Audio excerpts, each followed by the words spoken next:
Un domingo por la tarde, Eric Quintanar se dirigió al ala menos transitada de la mansión. Ashley lo vio desde la galería y supo que algo no encajaba. Lo siguió sin que él se percatara. La capilla privada llevaba décadas clausurada, pero aquella tarde su puerta estaba entreabierta. Desde el umbral, alcanzó a ver a Eric arrodillado frente al confesionario vacío. Su voz quebrada llenaba el silencio. Padre, lo hice yo. Yo fui quien empujó al abuelo por las escaleras. Mi papá me lo pidió. Dijo que era la única forma de salvar la empresa. Tenía 9 años. No entendía, pero lo hice. No puede ser.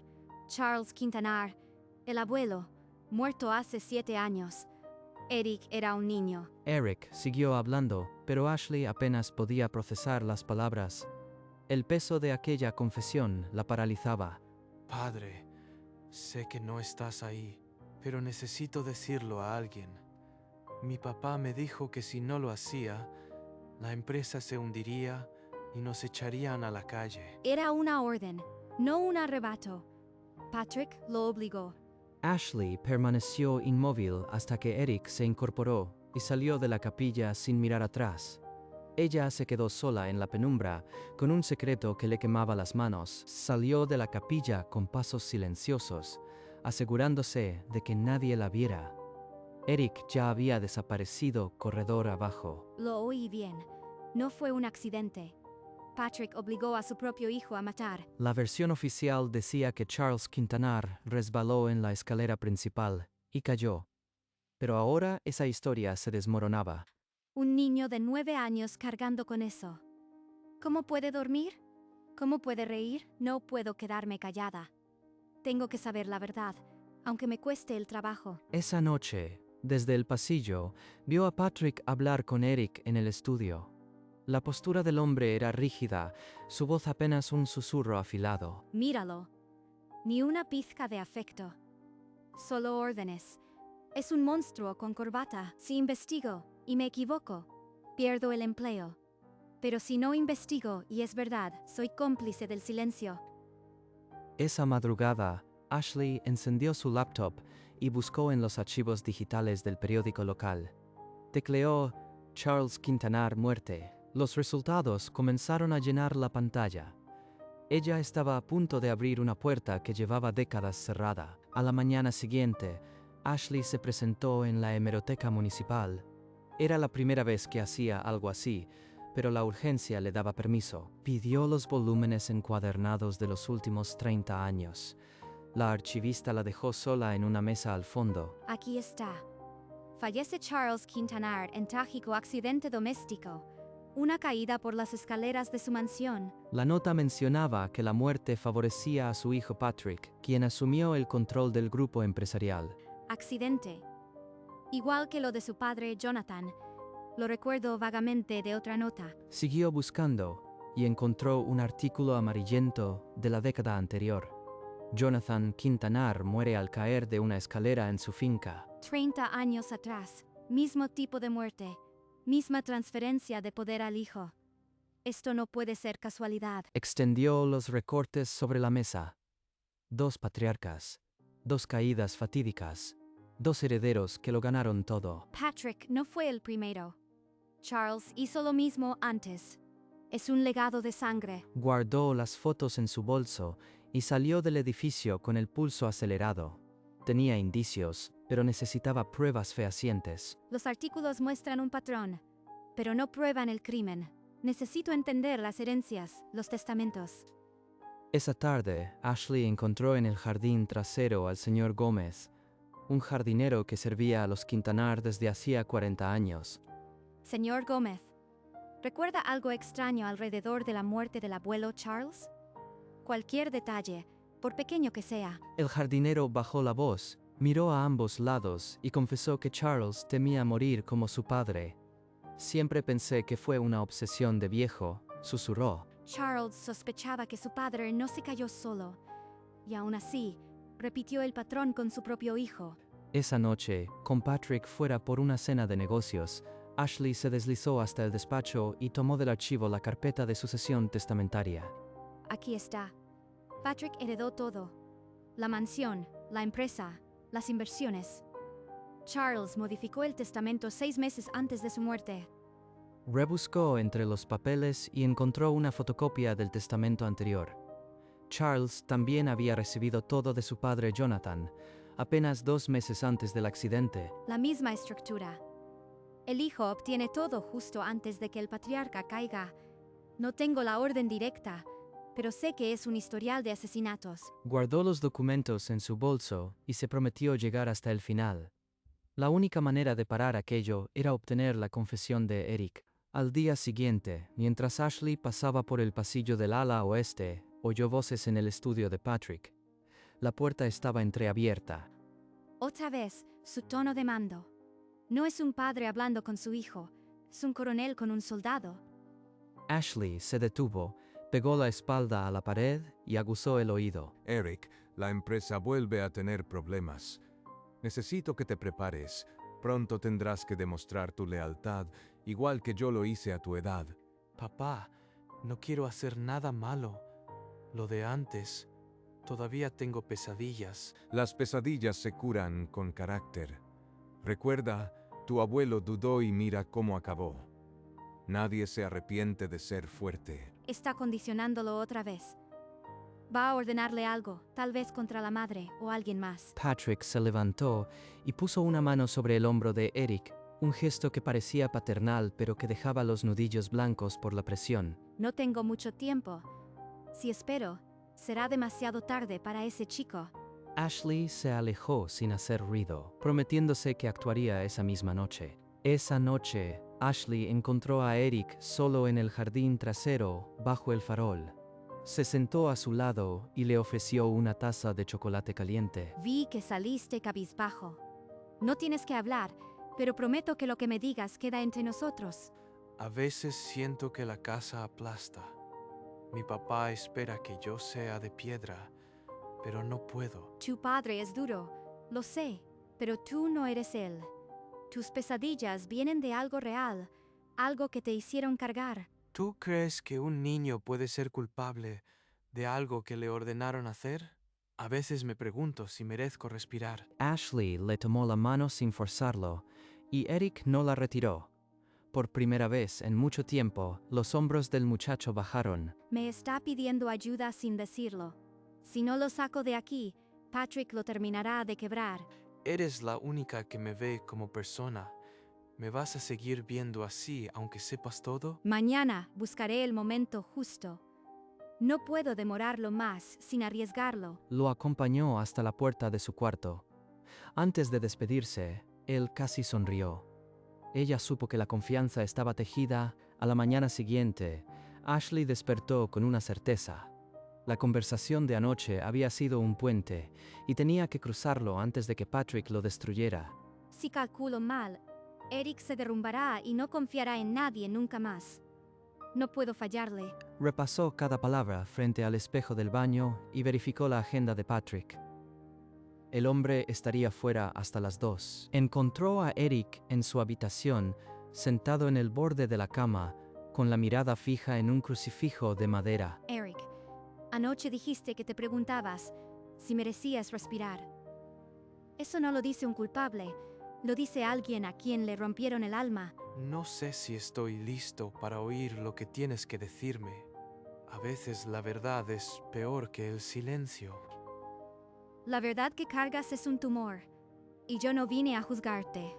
Vine a ayudarte a sacarlo. Eric levantó la vista, sus manos temblaban. Ashley percibió el miedo y también la rendición. Es el momento. Si no hablo ahora, él volverá a hundirse y no habrá otra oportunidad. Aquella tarde en la capilla, Eric. Yo estaba detrás de la columna. Te oí. Sí, lo hice, pero no por mí, por mi papá. Desde los 4 años me dijo que era mi deber, que la familia dependía de mí. A los 5, me sentaba en su despacho y me leía instrucciones como quien enseña un catecismo. El heredero protege el legado, aunque manche sus manos. Monstruoso. Lo condicionó para matar antes de que supiera atarse los cordones. Eric se apretó las sienes y reveló que su padre guardaba un cuaderno viejo, un manual cifrado con instrucciones generacionales, oculto en la caja fuerte. Ahí está todo. Cómo organizó la muerte del bisabuelo, cómo me usó para el abuelo, y ahora, pronto me pedirá algo contra mi madre o contra un socio. Ese cuaderno es la prueba definitiva. Sin él, esto no pasaría de ser una confesión sin sustento. Eric, no estás solo. Si ese cuaderno existe, vamos a buscarlo. Y vas a declarar. Prometo que no permitiré que te hagan daño. ¿Declarar? Si mi papá se entera, soy hombre muerto, pero ya no quiero ser su títere. Ashley le apretó ambas manos. Los dos sabían que acababan de sellar un pacto peligroso, pero el alivio de Eric era palpable. Tenemos que movernos ya. Antes de que Patrick huela la traición y tome represalias. Ashley volvió a su cuarto y marcó el número que tenía grabado desde la universidad, el de la fiscal Medina. Medina, soy Ashley. Necesito que me escuches sin interrumpir. Tengo a un menor en riesgo y una confesión que te helará la sangre. Ashley, estoy en mi despacho. Habla. Pero dime la verdad completa. Si es grave, movilizaré recursos. Oí a Eric Quintanar confesar que empujó a su abuelo por orden del padre. Y hay un cuaderno con el historial completo de 2 muertes más. Eso es un homicidio generacional. Si el cuaderno existe, podemos pedir allanamiento. Pero necesito al chico a salvo antes de cualquier movimiento. Eric está dispuesto a declarar, pero Patrick lo tiene vigilado. Propongo sacarlo mañana temprano con la excusa de una cita médica. Coordinemos. Enviaré un psiquiatra forense a la clínica para evaluarlo. Si confirma la coerción, pediremos orden de allanamiento inmediata. Medina confía en mí. Si esto sale mal, Patrick nos destruirá a los dos. Pero no hay vuelta atrás. 10 minutos después, Medina la llamó con los detalles. El doctor García estaría en la clínica a las 8, y 2 fiscales aguardarían la orden. El plan está en marcha. Ahora solo tengo que mantener a Eric tranquilo y a Patrick entretenido hasta mañana. Durante la cena, el ambiente era espeso. Patrick observaba a Eric como quien estudia una grieta en la pared. Eric, apenas probaste la comida. Ni siquiera me miras. Ocultas algo, hijo. Estoy cansado, papá. La escuela fue pesada. Señor Quintanar, los adolescentes tienen días malos. Yo le prepararé un té más tarde. Patrick apretó los cubiertos. La nuez de su cuello subía y bajaba, pero no replicó. Me está midiendo. Sabe que algo cambió y no va a soltarlo. Ashley, acompáñame al estudio. Quiero revisar el horario de mañana. Últimamente pasa mucho tiempo con Eric. ¿Le ha dicho algo fuera de lo común? Solo cosas de chicos, usted sabe. Música, videojuegos. Está en una edad complicada, pero nada grave. Esta noche no se mueve ni una hoja. Si Patrick huele el plan antes del alba, todo se pierde. Patrick se puso de pie y caminó despacio hacia ella, con una calma que producía más miedo que un grito. No me gusta que se meta entre un padre y su hijo. Le recuerdo que usted es empleada, no parte de la familia. Señor Quintanar, si en algo he ofendido, le pido disculpas. Solo intento que Eric esté bien. Eric no necesita estar bien, necesita disciplina. Si lo confunde con sentimentalismos, tendré que buscar otra niñera. Ya cruzó la línea del aviso. Mañana podría echarme sin aviso, y entonces Eric estará a su merced total. Tengo que adelantar la salida. Esta noche hablaré con Medina y sacaré a Eric al amanecer. Fue hasta el cuarto de Eric y dio 2 golpes rápidos, la señal acordada. Eric, abre. Tu padre ya sospecha. Nos vamos mañana antes del alba. ¿Tan rápido? ¿Estás segura? Completamente segura. Empaca solo lo esencial. Dile a tu padre que tienes cita médica temprano.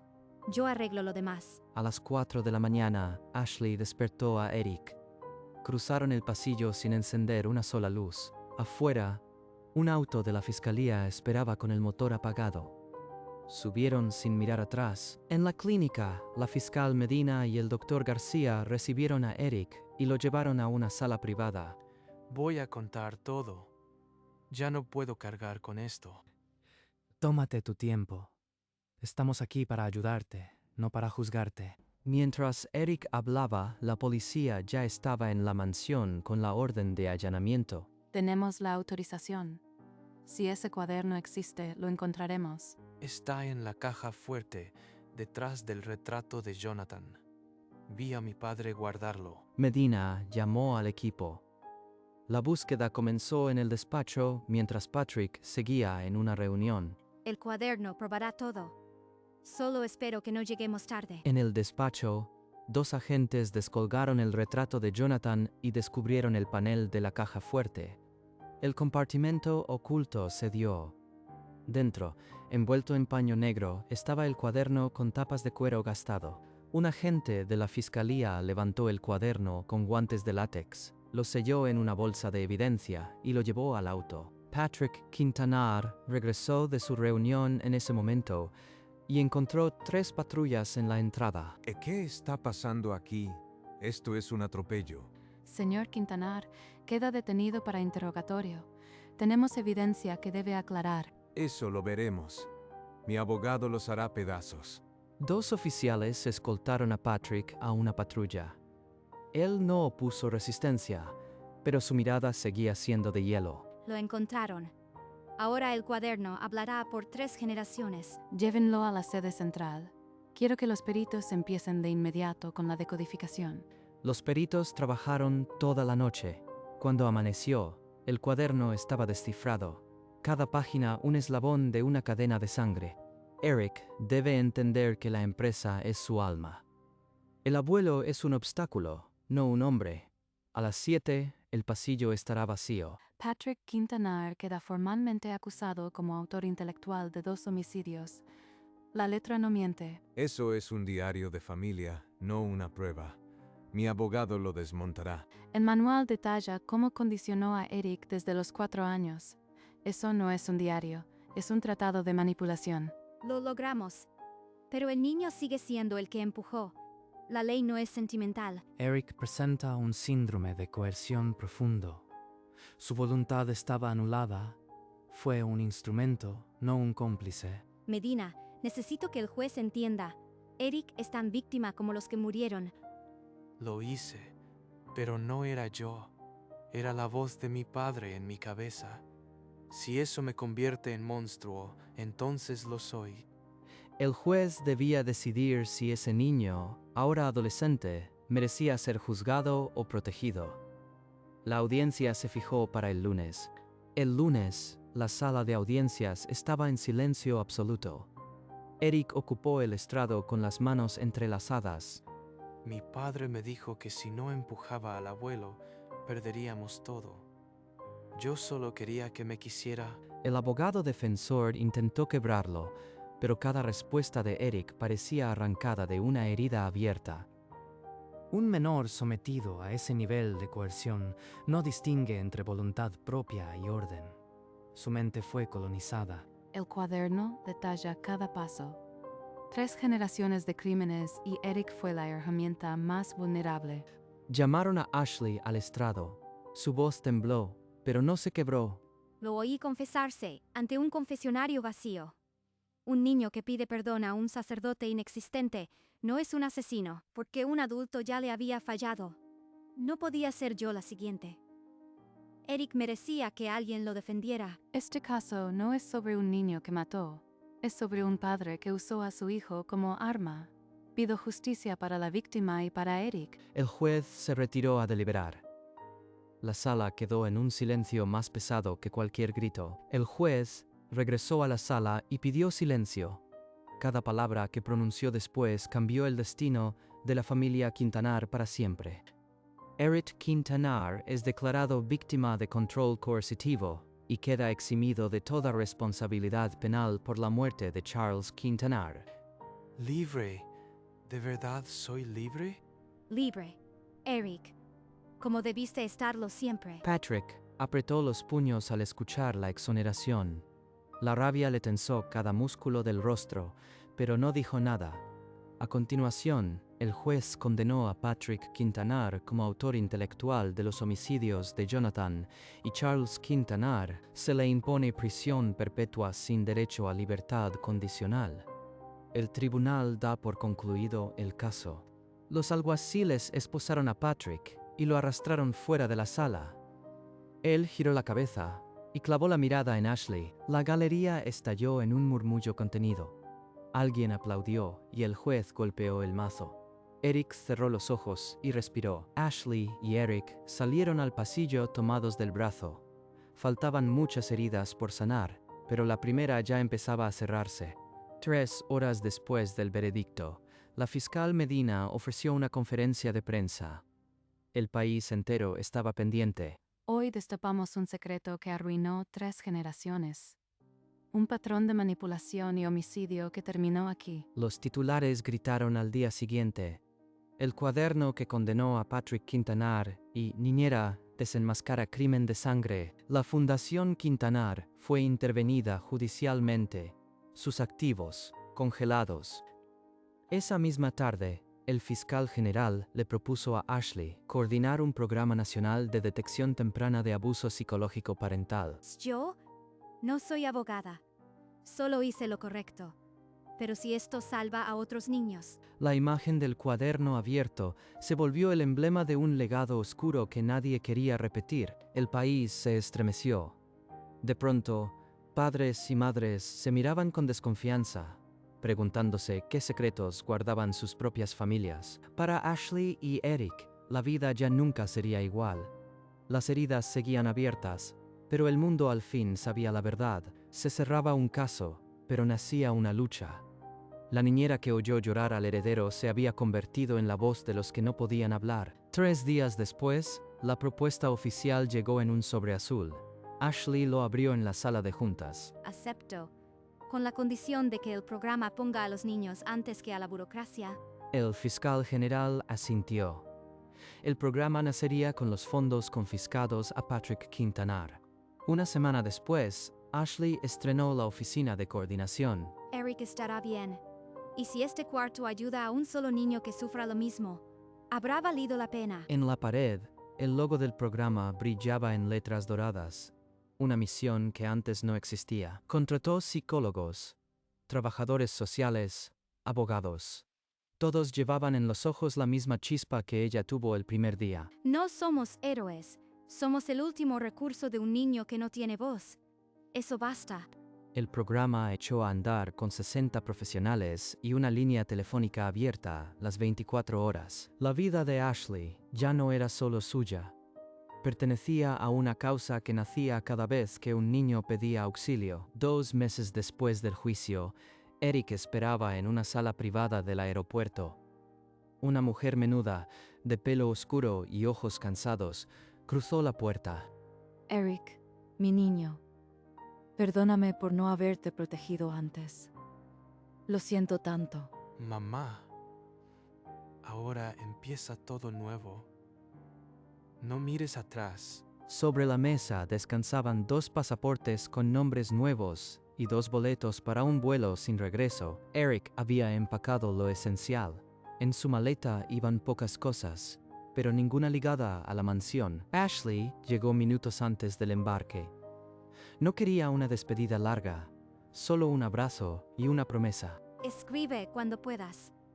No para contarme dónde estás, sino para recordarme que sigues vivo. Lo haré.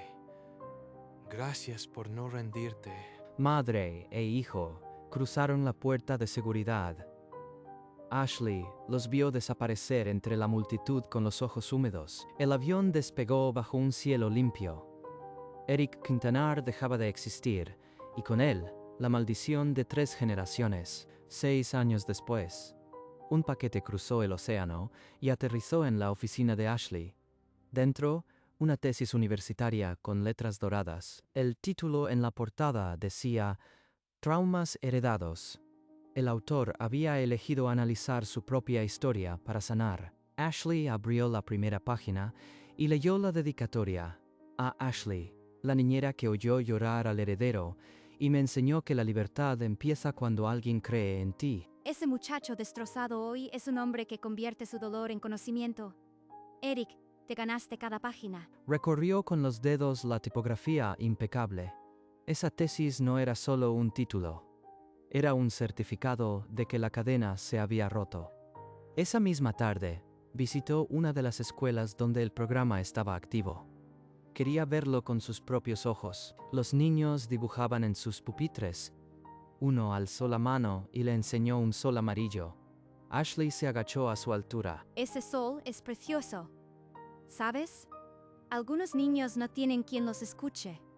Por eso estamos aquí. Salió al patio con los hombros ligeros. El ruido de los recreos era ahora el sonido de su propósito. En su escritorio, la tesis quedó abierta junto al logo del programa. 2 pruebas de que la oscuridad solo necesita una voz para volverse luz. Al día siguiente, Ashley reunió a su equipo y leyó la dedicatoria en voz alta. Este es el motivo. Cada niño que ayudamos es un eco de lo que empezó en aquella capilla. Las paredes de la oficina estaban llenas de dibujos infantiles y cartas de agradecimiento. Él está bien. Yo estoy bien. La rueda se detuvo. Salió al pasillo donde un mural mostraba el logo del programa. Se detuvo un instante, volvió a su despacho y acarició la tesis. Las letras doradas le devolvían la certeza de que todo había valido la pena. Pensó en Eric cuando era apenas un adolescente arrodillado en aquella capilla vacía. Ahora era un hombre con un propósito igual al suyo. Esa tarde, en la escuela, una niña le entregó un dibujo. Una casa con 2 figuras tomadas de la mano. Ashley lo colgó en su oficina, junto a la tesis. El programa ya alcanzaba a miles de familias. Porque a veces, oír un llanto a tiempo es lo único que se necesita para romper una cadena. Meses más tarde, la oficina de Ashley era un hervidero de actividad. Cada llamada, cada visita, era una oportunidad de interceptar un dolor antes de que envenenara a otra generación. En una de las escuelas, una psicóloga del programa se sentaba a la altura de un niño de 7 años. El pequeño hablaba en susurros, y la psicóloga solo asentía, sin juzgar. Ashley recibió un mensaje en su teléfono. Solo 2 palabras: sigo vivo. Sonrió y guardó el teléfono en el bolsillo. Decidió visitar la capilla por última vez. La mansión estaba vacía, los muebles cubiertos con sábanas blancas. Empujó la puerta de madera oscura. El confesionario seguía vacío, pero el polvo ya no lo cubría. Alguien había limpiado la capilla. Sobre el reclinatorio, alguien había dejado un pequeño ramo de flores silvestres, sin nota, sin nombre, solo el gesto. Ashley entendió que el silencio de aquella capilla ya no guardaba confesiones sangrientas, sino promesas de perdón que alguien estaba cumpliendo. De regreso en el programa, se sentó en la salita de espera con las madres que asistían al taller. Una le tomó la mano y se la estrechó en agradecimiento. Esa noche, mientras cerraba la oficina, se detuvo frente al mural del logo. Letras doradas sobre fondo azul, como una verdad que ya nadie discute. El sol se ponía sobre la ciudad, y Ashley supo que el eco de aquel llanto en la capilla se había convertido en el coro de miles de niños que ahora tenían quien los escuchara.